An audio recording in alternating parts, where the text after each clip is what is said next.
โอ้คำว่าฮักที่น้องเคยโอ้ที่น้องเคยให้กันสัญญาแต่เดี๋ยวนี้เป็นเพียงสายลมเป็นเพียงแค่ภาพติดตาคู่ที่เคยเก็บไว้แต่เดี๋ยวนี้บ่มีดอกนะ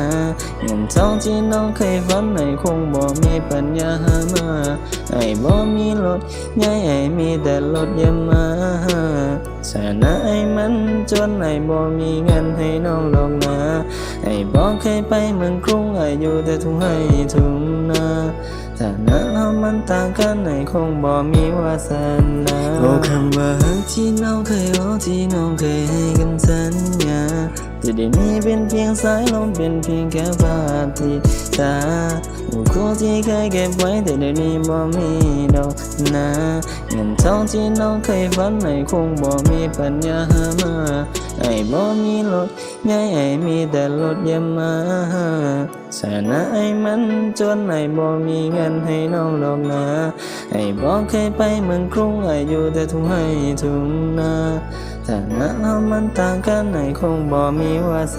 นาแม่น้องคงอยากได้เงินทองส่วนตัวไอ้น้องคงบ่เลี้ยวมองคนจนจังไอ้คงสิตกกระป๋องพออยากได้น้องก็เลยต้องใส่ของถ้าไอ้เฮ็ดดีและแม่น้องบ่เห็นค่าสันไอ้สิเฮ็ดสัวถ้าได้น้องมาเป็นแฟนเพื่อไอ้ดีแน่น้องกลับมาเดินควงแขนถ้าไอ้ได้น้องนั้นกลับขึ้นมาคงจะดีสัญญาว่าสิฮักสิเพียงน้องเป็นอย่างดีและนับต่อจากนี้จะบ่ให้น้องผิดหวังความฮักอ้ายให้น้องจะบ่ให้ไผมาพังไอ้บ่มีดอกเงินแต่มีความจริงจังไอ้นี่ฮักน้องแห้งและสิฮักเพียงแต่นางเพราะว่าในใจอ้ายอยากจะคอยอยู่เคียงข้างและจะบ่ไปไสอ้ายยังท่าเจ้าอยู่เด้ออ้ายคิดฮอดน้องแห้งและยังคิดฮอดเสมอโอ้คำว่าฮักที่น้องเคยโอ้ที่น้องเคยให้กันสัญญา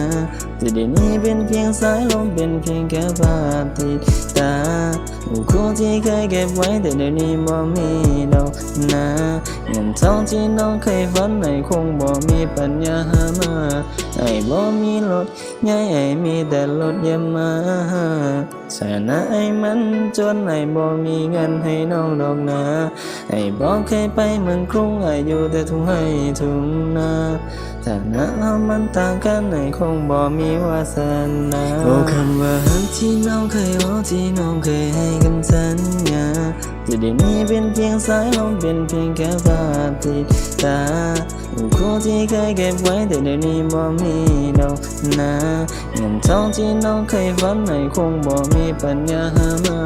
ไอ้บ่มีรถใหญ่ไอ้มีแต่รถยามาฐานะไอ้มันจนไอ้บ่มีเงินให้น้องดอกนะไอ้บ่เคยไปเมืองกรุงไอ้อยู่แต่ทุ่งไร่ทุ่งนาฐานะเรามันต่างกันไอ้คงบ่มีวาสนา